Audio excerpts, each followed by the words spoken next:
요한계시록 10장 1절부터 11절 말씀입니다. 오늘 우리에게 주시는 생명의 말씀입니다. 우리가 천천히 다 같이 한 목소리로 하나님의 말씀을 봉독하겠습니다. 내가 또 보니 힘센 다른 천사가 구름을 입고 하늘에서 내려오는데 그 머리 위에 무지개가 있고 그 얼굴은 해 같고 그 발은 불기둥 같으며 그 손에 펴 놓인 작은 책을 들고 그 오른발은 바다를 밟고 왼발은 땅을 밟고 사자에 부르짖는 것 같이 큰 소리로 외치니 외칠 때 일곱 우레가 그 소리를 발하더라. 일곱 우레가 발할 때 내가 기록하려고 하다가 곧 들으니 하늘에서 소리가 나서 말하기를 일곱 우레가 발한 것을 인봉하고 기록하지 말라 하더라. 내가 본 바 바다와 땅을 밟고 섰는 천사가 하늘을 향하여 오른손을 들고 세세토록 살아계신 자 곧 하늘과 그 가운데 있는 물건이며 땅과 그 가운데 있는 물건이며 바다와 그 가운데 있는 물건을 창조하신 이를 가리켜 맹세하여 가로되 지체하지 아니하리니 일곱째 천사가 소리 내는 날 그 나팔을 불게 될 때 하나님의 비밀이 그 종 선지자들에게 전하신 복음과 같이 이루리라. 하늘에서 나서 내게 들리던 음성이 또 내게 말하여 가로되 네가 가서 바다와 땅을 밟고 섰는 천사의 손에 펴 놓인 책을 가지라 하기로 내가 천사에게 나아가 작은 책을 달라 한즉 천사가 가로되 갖다 먹어버리라. 네 배에는 쓰나 네 입에는 꿀같이 달리라 하거늘 내가 천사의 손에서 작은 책을 갖다 먹어버리니 내 입에는 꿀같이 다나 먹은 후에 내 배에서는 쓰게 되더라. 저가 내게 말씀하시기를 네가 많은 백성과 나라와 방언과 임금에게 다시 예언하여야 하리라 하더라. 아멘. 오늘 설교의 제목은 일곱 번째 나팔이 울리기 전 책을 먹는다입니다. 오늘 요한계시록 10장 말씀은요, 일곱 번째 나팔이 불려지기 전이에요. 여섯 번째 나팔, 경고의 나팔이 불려졌습니다. 기억나시나요? 여섯 번째 나팔이 불렸을 땐 마병대, 말을 탄 기수들이 달려나와요. 2만만, 2억입니다. 2억의 사람들이 굉장한 무기들입니다. 머리와 그 뿔과 꼬리에 나오는 것들로 사람들을 막 죽이기 시작하죠. 이 땅의 사람의 3분의 1이 죽임을 당하는 아비규환의 상황이 벌어집니다. 그 아픔들, 전쟁들, 죽음들, 그것들을 통해서 하나님이 이루시려고 하는 것은 나팔이 의미하는 것 그대로예요. 경고입니다. 회개입니다. 돌아오기를 원하셨어요. 하지만 지난번에 우리가 읽었던 9장 20절처럼 이렇게 무적행에서 나온 메뚜기들, 그것 때문에 괴로워하는 세상, 그죠? 하늘은 어두워지고 어두운 하늘을 지고 살고 사람들을 죽이는 폭력이 난무하고 여러 사람들이 죽어서 넘어지고 비명소리와 그리고 울음소리가 가득한 세상에서도 사람들은 그 나팔, 그 경고를 제대로 듣지 못합니다. 회개하러 이제 회개의 자리로 나오라는 하나님의 그 심판 가운데 그 자비하심, 그 은혜를 보지 못하고 이 사람들은 오히려 회개하지 않고 귀신들, 보지도 못하고 듣지도 못하고 다니지도 못하는 그 우상들에게 절하고 그리고 그들이 했던 살인과 복술과 음행과 도적질, 온갖 악한 일들에서 떠나지 않습니다. 세상에 아픔이 생기고 그리고 말도 안 되는 폭력이 난무할 때 사람들은 하나님께로 돌아올 것 같지만 그렇지 않습니다. 참 이상해요. 하나님은 그 무모한 일을 사실은 하시는 거예요. 역사적으로 증명되는 게 뭔가 어려운 일이 있을 때 모두 다 하나님께로 돌아오는 일, 그런 일이 있을 것 같은데 그렇지 않습니다. 사람들이 그렇게 만만하지 않습니다. 하지만 하나님도 마찬가지셔요. 세상을 깨뜨려서라도, 세상을 깨뜨리는 소리, 그 소리를 통해서라도 사람들을 돌아오게 하시려는 하나님의 부르심, 나팔 소리를 멈추지 않으시죠. 나팔은 7개입니다. 6개가 불려졌어요. 이제 나머지 한 나팔, 7번째 나팔이 남아 있습니다. 하나님은 이 7번째 나팔을 천천히 불고 싶어 하시는 것 같아요. 6번째 나팔이 불려지고 이제 10장, 11장 중간이나 돼야 7번째 나팔이 불려집니다. 7번째 나팔이 불려지기 전에 요한이 보게 된 환상이 오늘 우리가 읽은 이 10장의 말씀이에요.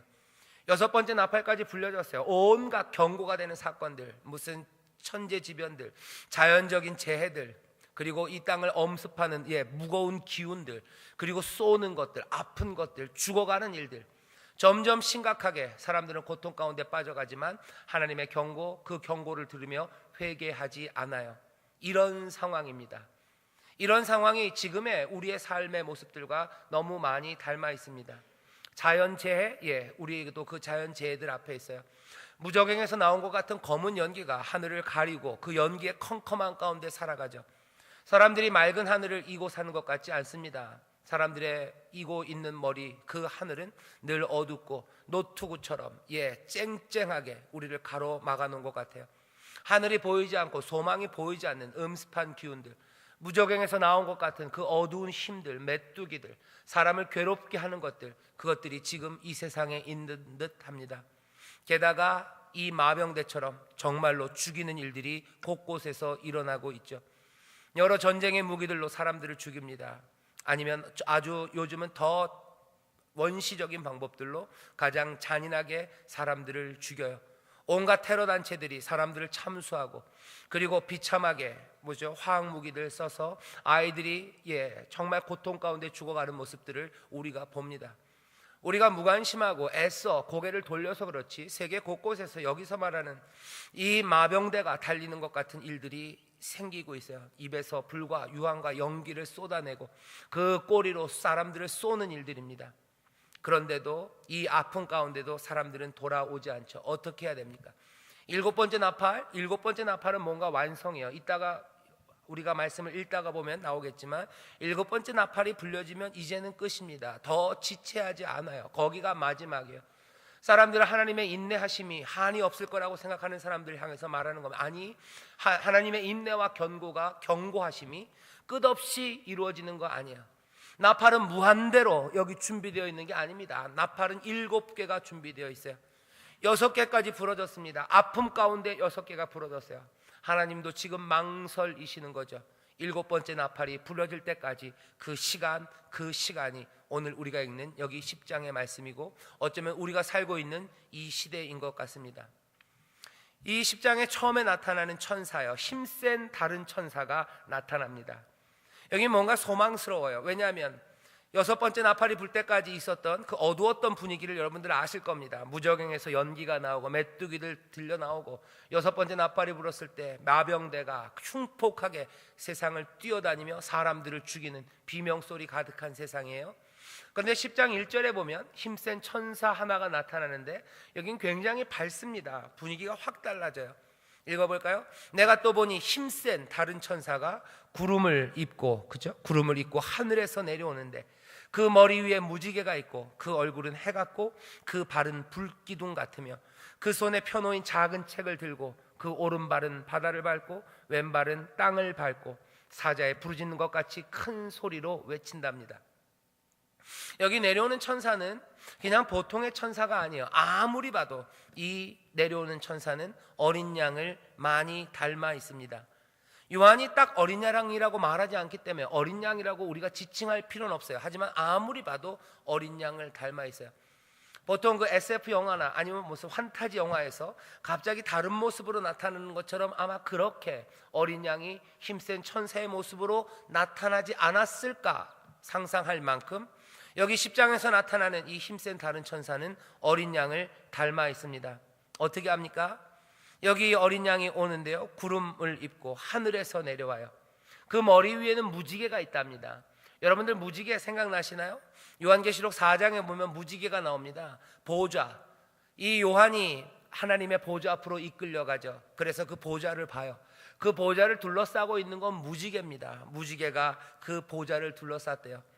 무지개가 보좌를 둘러쌌다는 건 그냥 아름답다는 의미만은 아니에요. 빨주노초 파란보, 아주 형형색색으로 장식된 보좌, 그렇게 아름다움만 뜻하는 건 아닐 겁니다. 무지개는 하나님의 은혜죠. 그리고 하나님의 약속입니다.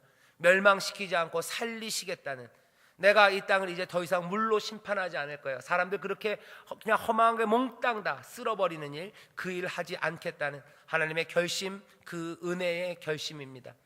무지개예요. 그 무지개가 여기 지금 내려오는 힘센 천사, 그 천사의 머리 위에는 무지개가 있어요. 그 얼굴은 해 같답니다. 얼굴이 해 같아요. 얼굴이 해 같은 사람은 누굽니까? 여러분들 기억하시나요? 요한계시록 1장에 보면 처음에 인자의 모습을 설명하면서 그 얼굴은 해가 힘있게 비추는 것 같더라 하는 말씀이 1장 16절에 있었어요. 그냥 얼굴이 해 같다가 아니라요, 얼굴이 해가 힘있게 비추는 것 같대요. 해도 여러 가지 모습이죠. 잔잔한 태양이 있습니다. 또 때로는 지중해 내리쬐는 태양 같은 게 있어요. 말은 이렇게 하지만 지중해 내리쬐는 태양을 본 적이 없어서 뭔지는 모르겠지만 뭔가 얼굴에 힘찬 햇빛이 나타나는 그 인자의 얼굴이에요. 오늘 여기 10장에 나타나는 천사가 그렇답니다. 머리에는 무지개가 있고 그 얼굴은 해 같고 그 발은 또 어떻답니까? 불기둥 같대요. 불기둥 이것도 그냥 아주 유명한 상징입니다. 출애굽기에 보면 하나님이 이스라엘과 함께 하실 때, 그 백성과 함께 하실 때 구름기둥과 불기둥으로 함께 하셨대요. 하나님이 함께 하심을 나타내는 분명한 표식입니다. 불기둥이에요. 그 발은 불기둥 같습니다. 그 손에는 작은 책, 이제 펴서 놓인 작은 책이 있어요. 아마도 이 책은 그 7 인을 떼었던 그 두루마기, 그 책인 것 같습니다. 어린 양이 그 봉인을 뜯죠. 이제는 다 펴져 있어요. 그런 거 보니 아무래도 어린 양이신 것 같아요. 어떻게 또 합니까? 오른발은 바다를 밟고 왼발은 땅을 밟았어요. 바다와 땅, 온 세상을 밟고 서 있어요. 구원하심이 보좌에 앉으신 이와 어린 양에게 있어요. 이제는 어린 양이 다스린다고 찬양했어요. 오른발, 왼발이 바다와 땅을 밟고 서 계신 분, 불기둥 같은 발로 서 계신 분, 그 머리에는 무지개가 있어요. 그리고 그 손에는 펴져 있는 책이 있어요. 봉이 열린 책이 거기 있습니다. 그리고 사자의 부르짖는 것 같은 목소리예요. 여러분들 기억하시죠? 거기 이 봉인을 뗄 사람이 누군가 슬퍼하고 있을 때 유다지파의 사자가 이것을 띈다고 그랬어요. 유다지파의 사자가 이것을 띈다는 말을 듣고 보니, 들었을 땐 유다의 사자였는데 보니 어린 양이 그 보좌 앞에 있었다고 우리가 5장에서 기억이 납니다. 사자의 부르짖음이에요. 아무리 봐도 이 힘센 천사는 그 어린 양, 우리 주님을 닮았습니다. 하지만 요한이 딱 어린 양 주님이라고 말하지 않았기 때문에 우리가 그렇게 상상은 하지만 그렇다고 단정하기는 어려워요. 그래도 아마 10중 8구는 그 어린 양 우리 주님이실 겁니다. 거기 서 계셔요. 이 서 계신 분이 어떻게 하십니까? 큰 소리를 외치기 시작합니다. 그랬더니 7 우레가 그 소리를 바라더라. 천둥 소리예요. 근데 요한은 그 천둥 소리가 무슨 말을 하는지 그게 들립니다. 그 말씀하시는 내용이 있었던 거예요. 하지만 뭐처럼 들려요? 7 우레처럼 들려요. 천둥 같은 목소리예요. 그 말씀이 놀라웠나 봅니다. 요한은 그것들을 기록하려고 해요. 하지만 하늘에서 음성이 들리죠. 이 말한 거 임봉하고 이건 기록하지 말아라. 이건 좀 놔두래요. 하나님이 우리에게 알리시는 것들이 몽땅 다 알리시는 건 아닙니다. 우리에게 필요한 것들, 우리가 이 땅에서 능히 이기며 살아갈 수 있을 때 필요한 것들, 그것들을 주셔요. 하나님의 모든 비밀이 다 드러나는 건 아닙니다. 그래도 너무 염려하지는 마셔요. 우리에게 필요한 것들은 얼마든지 하나님께서 우리에게 알리시고 보이십니다. 요한계시록 전체가 그런 거죠. 이것들을 꼭 보이셔야 될 이유가 없습니다. 하지만 이 교회들의, 또 특별히 어려운 시절을 지나가고 소망으로 살아가는 하나님의 백성들을 위해서 보이셔야 되는 것, 또 전하셔야 되는 메시지를 우리에게 전하시는 겁니다. 여기 이 힘센 천사가 하는 건 첫 번째 발한 소리가 있어요. 그 소리는 우레와 같습니다. 그건 몰라요. 하지만 두 번째 이 어린 양 같은 분, 이 힘센 천사가 전하는 메시지가 있습니다. 5절입니다. 내가 본 바 바다와 땅을 밟고 섰는 그 천사가 하늘을 향하여 오른손을 들어요. 이제는 하늘을 향하여입니다. 그죠? 하늘을 향하여 오른손을 들고 어떻게 합니까? 세세토록 살아계신 자, 곧 하늘과 그 가운데 있는 물건이며 땅과 그 가운데 있는 물건이며 바다와 그 가운데 있는 물건을 창조하신 이를 가리켜 손을 들어서 세상 모든 것들을 창조하신 그분께입니다. 보좌에 앉으신 이에요. 우리가 신학적으로는 성부 하나님이라고 우리가 이해하는 바로 그 하나님입니다. 구약에서는 여호와 하나님이라는 이름으로 많이 나타나셨어요. 바로 그 창조주 하나님께 뭐라고요? 맹세합니다. 맹세요. 맹세하는 말은 한마디 말입니다. 지체하지 아니하리니. 지체하지 아니하리니. 7째 천사가 소리내는 날, 그 나팔을 불 때 하나님의 비밀이 그 종 선지자들에게 전하신 복음과 같이 이루어질 겁니다 라고 맹세하는 거예요. 내가 이걸 반드시 이루겠습니다. 하나님의 뜻이 이루어져요. 언제? 7째 나팔이 불어지는 그때는 내가 반드시 이루어지게 할 겁니다. 지체하지 않을 겁니다. 더 이상 미뤄지지 않을 겁니다. 7째 나팔, 그때까지입니다. 하늘을 향해서 맹세하시는 거예요. 누가? 바다와 땅을 밟고 섰는 이가. 머리에 무지개가 있으신 분이, 그 발이 불기둥 같으신 분이, 그 책을 이 손에 들고 계신 바로 그분이, 우레와 같은 소리를 바라시는 그분이 말씀하신 일곱 번째, 그게 마지막입니다. 하나님, 그때면 하나님의 모든 비밀이 선지자들을 통해 선포된 그 복음이 이루어지는 것처럼 이제 온전히 이루어질 겁니다 라고 맹세하며 서 계시는 거예요. 일곱째 나팔, 그 나팔이 도대체 어떻게 불려질지 이제는 기대가 됩니다. 그런데 오늘 말씀은 거기서 일곱째 나팔로 바로 넘어가지 않아요. 그 맹세 소리가 있습니다. 이제는 다른 곳에서 소리가 하나 나와요. 8절입니다. 하늘에서 나서 내게 들리던 음성입니다. 어쩌면 보좌에 앉으신 하나님이 이 사람 요한에게 하는 말이에요. 8절입니다. 또 내게 말하여 가로되 네가 가서 바다와 땅을 밟고 섰는 천사의 손, 어쩌면 그 어린 양의 손에서 그 손에 있는 그 책을 이제는 네가 가져라 그러는 거예요. 일곱 봉인은 다 열렸습니다. 그 책은 이제 열려 있어요. 복음이라는 말로 표현되는 것 같아요. 하나님의 비밀이라는 말로 표현된 것 같아요. 이제 그 책은 열려 있어요. 그 책을 이제는 네가 가져라 그래요. 요한아, 네가 가져라. 그 책을 네가 가져라. 두려운 일이죠. 하지만 이 요한은 그 말씀대로 합니다. 내가 천사에게 나아가 작은 책을 달라 한즉, 그 천사에게 그 책을 주십시오. 하나님의 비밀과 그 복음이 담긴 그 책을 나에게 주십시오. 하나님의 뜻이에요. 메시지예요. 이제 이루어져야 되는 그 일입니다. 어떤 일들이 어떻게 이루어져야 될지 그 모든 것들이 담겨져 있는 그 책을 나에게 달라고 합니다. 천사는 안 된다고 그러잖아요. 가로되 그냥 주지도 않습니다. 뭐라고요? 갖다 먹어버리라 그래요. 가져가라. 달라니까 가져가라. 가져가라. 가져가서 어떻게 해요? 먹어라. 먹어버려라. 이게 무슨 감정적으로 그래 다 갖다 먹어버려라 이렇게 하시는 거 아니에요? 먹어서 이거 완료입니다. 다 먹어라. 완료시키라는 거예요. 가져가라. 그리고 먹어라. 그리고 다 먹어서 소화까지 시켜라. 이 얘기를 하시는 겁니다. 갖다가 먹어라. 네 배에는 쓸 거다. 하지만 네 입에는 꿀같이 달 거다라고 말씀하시는데 정말로 그렇답니다.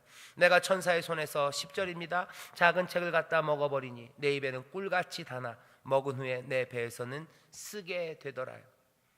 이게 무슨 의미입니까? 11절이요. 저가 내게 말하기를 네가 많은 백성과 나라와 방언과 임금에게 다시 예언하여야 하리라 하더라. 이제 뭐요? 그 책을 먹은 사람들은 이제 예언합니다. 많은 백성들에게 가서 예언해야 돼요. 나라에 대해서, 나라에서, 방언에서 많은 임금들에게 이제 예언해야 합니다. 누가? 요한이 그 일을 해야 돼요. 요한은 무슨 일을 해야 돼요? 말씀을 먹습니다. 그 책을 먹어요. 먹을 땐 입에서 달 겁니다. 하지만 그 배에서는 쓸 거예요. 하나님이 주시는 모든 선물이 그렇듯이 하나님이 주신 선물은 다 답니다. 말씀이 달 수밖에 없어요. 시편 19편 10절 그리고 또 시편 119편 103절인가요? 거기 보면 그런 말씀입니다. 주의 법도는 의로워요. 그거는 달아요. 꿀송이처럼 달아요. 송이꿀처럼 달아요. 그 단 말씀, 그 말씀을 먹습니다. 하지만 이건 달지만은 않아요. 그것들을 먹으면 그 배에서는 씁니다. 왜 쓸까? 에스겔 2장과 3장에 걸쳐서 에스겔에게도, 여러분들 구약의 에스겔 선지자에게도 여호와 하나님께서 똑같은 말씀을 주셔요. 너 이 두루마기 이거 먹어라 그래. 먹어라. 에스겔이 그걸 먹습니다. 먹었는데 뭐요? 먹을 때 너무 달대요. 참 달더이다. 그런데 내 뱃속에서는 써요. 왜 씁니까? 먹을 때 참 달고 은혜의 말씀인데 먹고 보니 이제 내가 전해야 되는 말은 재앙의 말이에요. 애곡의 말이에요. 슬픔의 노래들, 그것들이 이제 나에게서 쏟아져 나와야 되는 걸 에스겔이 압니다. 내 배에서는 쓴 거예요. 여기 같은 말입니다. 복음, 말씀, 비밀 먹어라. 네 입에는 달 거예요. 받아들이는 우리에게는 달 거예요. 하지만 전해야 되는 예언은 쓸 수밖에 없어요. 왜? 이건 지금 6째 나팔과 7째 나팔 사이에서 나오는 말이에요. 슬픔의 말, 애곡의 말, 그리고 질책하는 말들과 돌아오라는 말들이, 그것이 달콤할 리가 없습니다. 나오는 말들이 늘 달콤할 수 없어요. 이 말씀을 받아라. 그러면 너에게는 달콤할 거다. 하지만 나오는 그 말들은 쓸 거예요. 그리고 얘기하시죠. 네가 이 일을 해야 된다고, 다시 네가 예언해야 한다고 말씀하기 시작합니다. 오늘 우리가 읽은 본문은 여기까지예요. 6째 나팔과 7째 나팔, 이제 7째 나팔이 불면 그 힘센 천사가 하늘을 향해 오른손을 들고 맹세했어요. 이제 더는 아닙니다. 이제 거기가 끝입니다. 더 이상 질질 끌지 않을 겁니다 얘기한 거예요. 이건 이루어질 겁니다. 이거 반드시 이렇게 지체하지 않겠습니다. 일곱째 나팔이 불면 끝납니다. 하나님의 비밀, 그 복음은 거기서 이루어질 겁니다 라고 맹세를 해요. 땅과 그리고 바다를 밟으신 이가 하시는 말씀이에요. 불기둥 같은 다리를 가지고 무지개가 그 머리 위에 있는 분이에요. 그리고 우레 같은 소리를 발하시는 바로 그분이 말씀하시요. 반드시 이루어집니다. 일곱째 끝입니다. 사람들은 하나님의 인내와 기다림이 영원할 것 같다고 생각하고, 그렇게 하나님의 자비하심을 어쩌면 악용하고 하나님의 자비하심을 이용하며 조금씩 이것들이 이루어지고 지겹게 갈 거라고 생각하지만, 맹세하시는 거 아니다, 절대 아니다, 절대 아니다, 절대 그렇지 않다는 거예요. 하나님의 인내를 당연시하는 사람들에게 말하는 겁니다. No, 아니, 하나님의 인내가 당연한 거 아니다. 하나님의 참으심이 당연한 거 아니다. 영원토록 하나님의 인자와 은혜는 영원하기 때문에 하나님이 영원히 참으신다. 아니다, 맹세하는 거야. 일곱 번째 나팔이 불면 거기서 끝이다. 시간은 다 되었다고 지금 이 보좌에 앉으신 이가 얘기합니다. 어린 양, 은혜로 자기를 몽땅 다 내어주신 일찍 죽임당하신 어린 양이에요. 하지만 그 어린 양은 단호합니다. 어린 양이 은혜가 많으시고 우리를 위해서 물과 피를 쏟으시고 우리를 위하여 살해당한 그 은혜의 주님이라고 해서 그 인내가 영원하고 당연할 거라고 생각하면 오산입니다. 이 어린 양은 땅과 그리고 바다를 밟으시고 온 세상을 만드신 창조주께 손을 들어 맹세하는 거예요. 하나님 아버지, 세상을 창조하신 하나님이시여, 하나님의 비밀이 온전히 이루어질 거예요. 죄로 인하여 엉겅퀴가 난 이 땅이 이제 하나님의 선하신 뜻대로 완성되는 그날이 이제는 옵니다. 지체하지 않을 겁니다. 하나님의 뜻에 합당하게 그 일을 이루겠습니다. 지금 맹세하고 계시는 거예요. 하나님의 뜻이 이루어집니다. 이 모든 것들이 회복되는 그날입니다. 그리고 동시에 그날은 심판의 날이에요. 심판의 날입니다. 더 이상 경고의 나팔은 없습니다. 나팔은 일곱 번째까지입니다. 여덟 번째 나팔은 없습니다. 이제 일곱 번째 나팔이 불려지려고 하는 그때예요. 하나님은 어쩌면 잠깐 멈추고 싶어 하시는 거예요. 오른손을 들어 맹세하는 그 어린 양의, 어쩌면 그 힘센 천사의 그 말에 잠깐 일곱 번째 나팔을 불기 그 전에 여기 이 요한에게 전하는 말씀이죠. 요한아, 너 빨리 가서 그 힘센 천사의 손에 있는 그 책을 달라 해라. 그리고 그 책을 먹어라요. 그 책에 있는 건 뭡니까? 하나님의 복음이에요. 하나님의 비밀입니다. 하나님의 놀라우신 말씀이에요. 그것들을 먹으래요. 그냥 가져가는 거 아니라 어린 양은 은혜로 말합니다. 너 이거 먹어라. 네가 이것들 전하고 예언하기 위해서는 그냥은 안 돼요. 먹어야 돼요. 먹어버려야 돼요. 받아서 먹어서 몽땅 다 소화시켜야 돼요. 이건 무슨 상징입니까? 이것들이 상징하는 바는 분명해요. 예전부터 그 말씀, 책을 먹는다는 것들은 그 말씀이 삶이 된다는 거죠. 그 말씀이 몽땅 다 그 삶을 통해서 나타난다는 이야기입니다. 그냥은 안 돼요. 책을 줄줄 읽는 것 같고는 안 돼요. 책까지 가서 펼쳐 보여주는 것 같고는 안 돼요. 그 책, 그 말씀이 내가 먹어서 나에게 소화돼야 돼요. 예언은 그렇게 나옵니다. 예언은 그렇게 나오는 거예요. 그냥 예언은 여기서 와서 여기로 나가는 거 아니에요. 일로 들어와서 일로 나가지 않습니다. 예언은 어디요? 들어온 그 말씀이 내 뱃속까지 들어가서 내 모든 삶과 내 모든 몸과 내 모든 존재를 다 훑고 지나가서 이제 내 입으로 그 예언의 말씀이 나오는 거예요. 그 말씀을 쓸 겁니다. 굉장히 쓴 말일 겁니다. 하지만 그럼에도 불구하고 그 일을 하라고 하셔요. 여기도 여전히 그 인내가 한이 없으신 하나님의 단호함이 분명히 보입니다. 하지만 그 단호함 가운데도 예언하는 사람들, 그 사람들을 부르시는 하나님의 은혜 그리고 하나님의 자비하심이 보여요. 그리고 또 동시에 여기 그 사명을 받은 사람, 그 사람들이 보이기 시작합니다. 하나님의 역사가 점점 더 아름다워져요. 층층이 생기기 시작해요. 그냥 하나님의 계획과 뜻이 그냥 단박에 기계적으로 일어나지는 게 아니에요. 은혜가 단박에 그냥 보여지는 게 아니에요. 은혜가 보여지고 하나님의 뜻이 이루어지는 것 안에 다른 각도 그리고 다른 층 하나가 생겨요. 거기 끼어드는 사람들이 누굽니까? 여기 이 요한과 같은 사람이에요. 하나님의 말씀에 순종하며 그 말씀을 먹는 사람이에요. 그리고 도대체 이 일을 왜 시키시는지 요한은 어렴풋이 압니다. 나팔 경고는 부러지고 회개치 아니하는 사람들, 악하지만 우리는 그것들이 끝장나기를 바라고 지체함 없이 이루어지기를 원하지만 하나님은 여전히 이 예언의 말씀, 이 비밀, 이 복음이 전해지기를 원하시는 하나님, 그 보좌에 앉으신 하늘에서 들려지는 음성의 주인공, 세상의 모든 것들을 창조하신 그분의 마음이 보이기 시작하는 거예요. 요한은 어떻게 합니까? 배에는 씁니다. 하지만 입에는 단 그 말씀을 먹어요. 그리고 어떻게 해야 됩니까? 예언해야 합니다. 나가서 전하기 시작해야 돼요.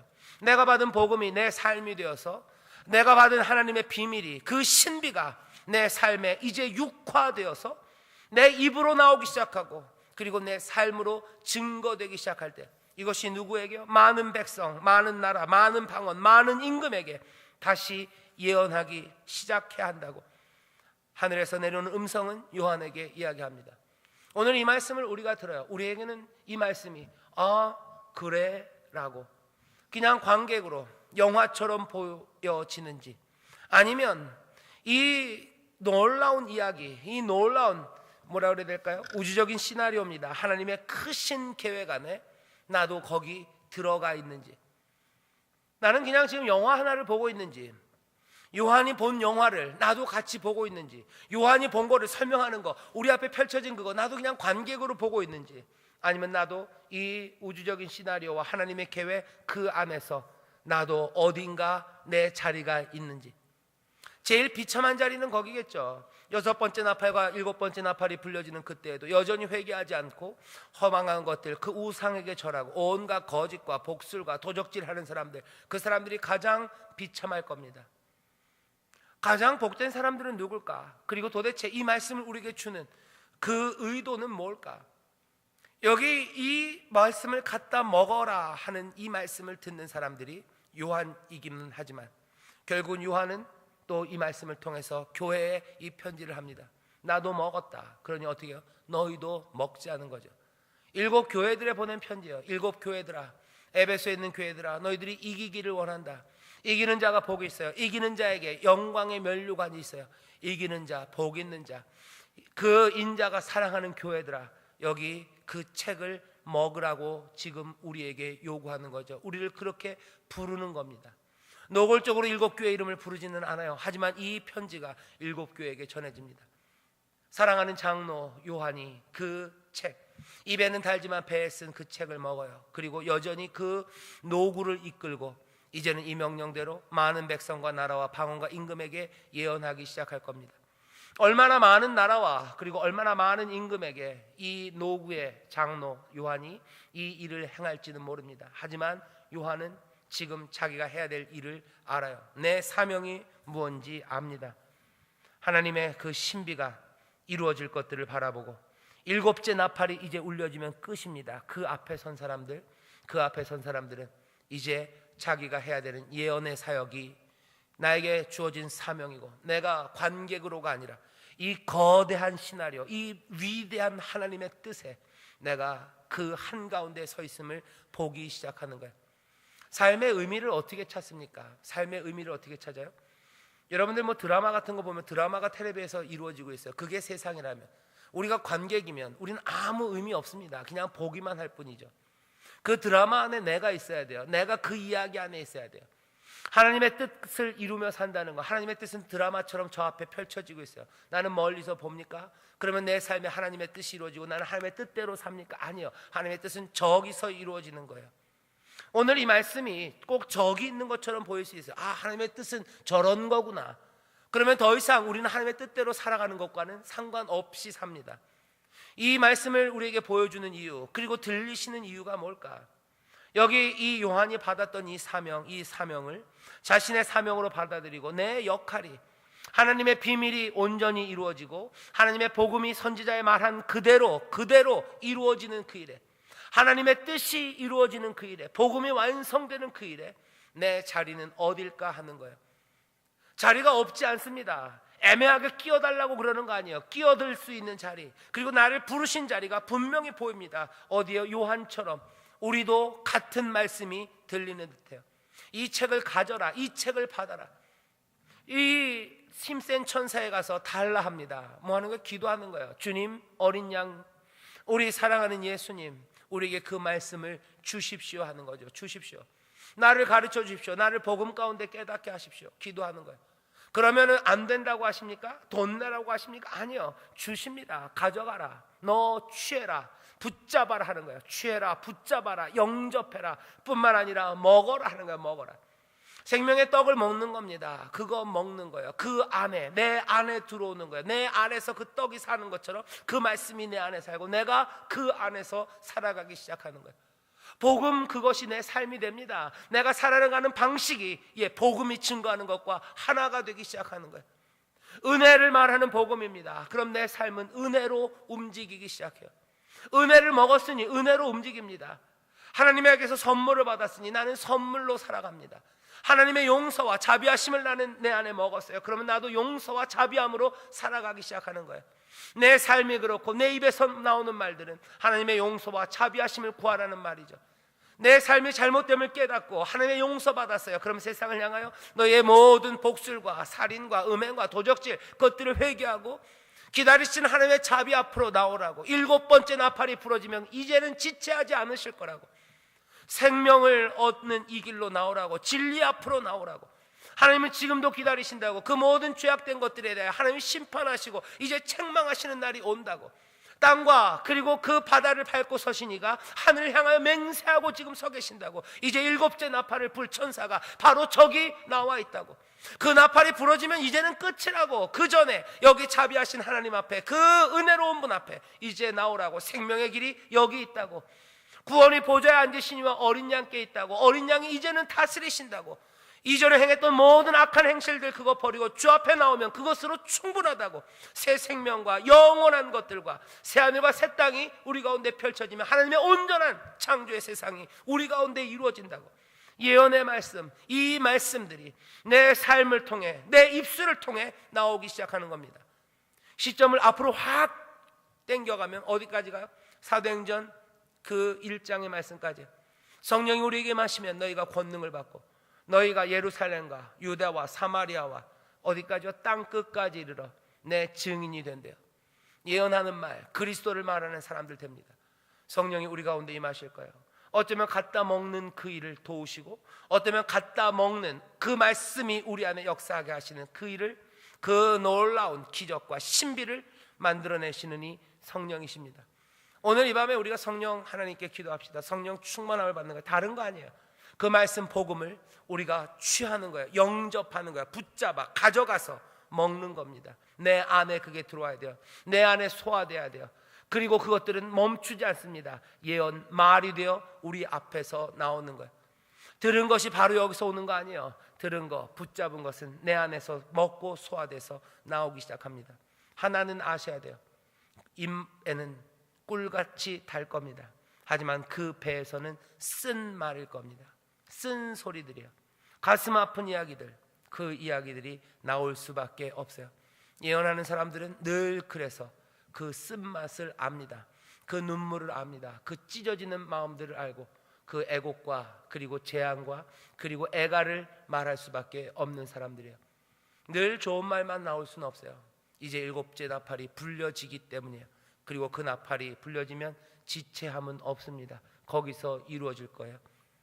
우리가 지금 서 있는 곳이 어딘지, 그리고 우리의 역할과 사명이 무엇인지 그것들을 발견한다면 아마 오늘 이 밤에 주의 전에 나온 여러분들과 저는 우리 인생의 가장 큰 의미와 그리고 우리가 살아갈 삶의 방향을 발견하는 시간이 되었을 겁니다. 우리는 지금 어디에 서 있나, 그리고 나는 지금 어떻게 살아야 될까. 사람들은 온갖 이야기들로 우리가 서 있는 자리가 어디라고, 이 자리에서 살아가는 삶의 의미는 무엇이라고 우리에게 제안합니다. 그렇죠? 지금은 무슨 시대고, 지금 네가 살아갈 길은 뭐라고, 그죠?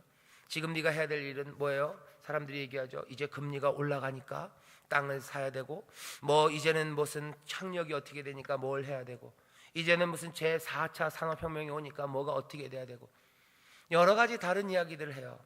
그리고 다른 삶의 방식으로 살라고 우리를 부르고 또 부릅니다. 거기서 의미를 찾으래요. 하지만 아닙니다. 그런 것들과 상관없습니다.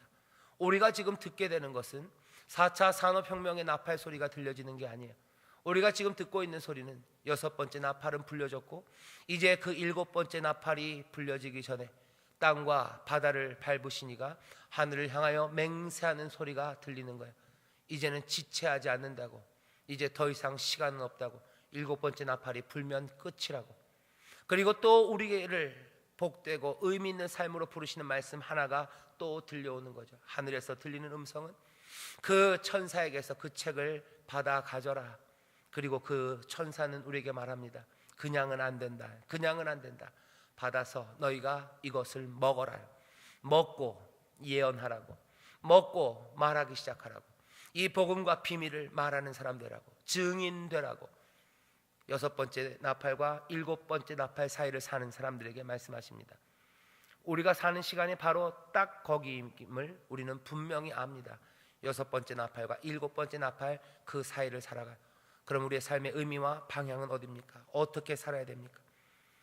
다른 것들을 다른 방식으로 세상이 얘기하죠. 그렇게 살아야 행복할 거라고 얘기해요. 그래야 의미 있는 삶을 산다고 얘기합니다. 하지만 오늘 이 밤에 하나님의 귀한 은혜 가운데 다시 한번 진리의 말씀이 들려지는 이 자리에서 우리의 삶을 부르시는 부르심이 들려요. 우리의 삶의 의미가 무엇인지를 분명히 보이시는 그 빛이 우리 앞에 비춰집니다. 연극 무대 같죠? 무대는 어두워지고 우리 앞에 빛이 쫙 펼쳐지는 거예요. 내가 걸어가야 되는 길은 거기에요. 내가 다가가야 하는 일은 그 앞에 그 책을 들고 서 있어요. 우리는 가서 그 책을 받아 먹고, 그리고 또 다른 라이트 하나가 우리가 가야 될 길들, 많은 백성과 임금과 방언과 그리고 예언해야 되는 그 어쩌면 쓴 길을 우리에게 보이십니다. 그 길이 우리가 붙잡아야 되는 나의 인생이요, 거기에 우리의 의미가 온전히 거기에 담겨 있습니다. 우주적인 사건이에요. 하나님의 역사예요. 그 광대한 계획입니다. 거기에 우리를 부르시고 계셔요. 내 역할은 어딜까? 내 삶의 의미는 어딜까? 여러분들 물으시는 분들 많아요. 밤마다 방황하는 분들 많아요. 밤마다 도대체 나는 무엇을 위해 사나? 왜 인생 이 우주에 나는 이렇게 던져졌을까? 오늘 거기에 대한 답이 주어집니다. 이 답을 붙잡는 사람들이 복이 있습니다. 그렇게 내 삶의 의미를 발견하는 사람이 충만한 삶을 살기 시작해요. 다른 것으로 방황하지 마십시오. 다른 것으로 절망하지 마시고 다른 곳으로 가며 지쳐하지 마셔. 복음이 먹어지고 내 삶에서 하나하나 터져나오기 시작하고 말해지기 시작하고 거기에 삶의 충만함이 있습니다. 그렇게 따라가는 사람들, 그 사람들이 오늘 낮에 설교했죠. 더 위대한 일, 더 큰 일들을 보게 돼요. 이 모든 일들의 근원이 어디 있는지 알게 되고, 그로 인하여 하나님을 찬송하고 그로 인하여 더 큰 것들을 사모하며 한 걸음 한 걸음씩 의미 있고 복된 삶을 살게 됩니다. 7번째 나팔이 울리기 전, 바로 지금입니다. 하나님의 사람들은 이제 그 책을 먹습니다. 그 복음을 먹고 그것들을 예언하기 시작하는 귀한 삶이 저와 여러분들의 신앙이 되기를 주의 이름으로 축원합니다. 기도하겠습니다. 하나님 아버지, 감사합니다. 7번째 나팔이 불리기 전임이 분명합니다. 마병대들은 보이고 아버지 무저갱에서 나온 그 어두운 기운들은 하늘을 덮고 사람들을 쏘는 메뚜기들이 보이는 세상입니다. 아버지 하나님, 7번째 나팔이 불려지면 이제 더 이상 시간은 없습니다. 주여, 그때는 온전히 이루어질 것이고 그때는 하나님의 모든 비밀이 다 이루어지는 시간입니다. 그 앞에 서 있는 우리들은 어찌할지 또 어떻게 해야 할지 우리에게 전하시는 이 말씀을 우리가 듣사오니 우리도 여기 이 요한처럼 하늘에서 들려지는 그 음성에 순종하며 그 말씀을 먹는 사람들, 그 책을 먹고 소화시켜 아버지 하나님 쓰지만 하나님 복된 말, 그 예언의 말을 전하는 자들이 되게 하여 주시옵소서. 그 비밀과 복음을 먹은 사람들, 아버지 예언의 말로 쏟아내며 예언의 삶을 살아가야 할 줄 믿사오니 성령이시여 우리로 참된 증인들, 진실된 증인 될 수 있도록 함께 하시고 그 진리 가운데로 인도하여 주시옵소서. 감사드리며 예수님 이름으로 기도하옵나이다. 아멘.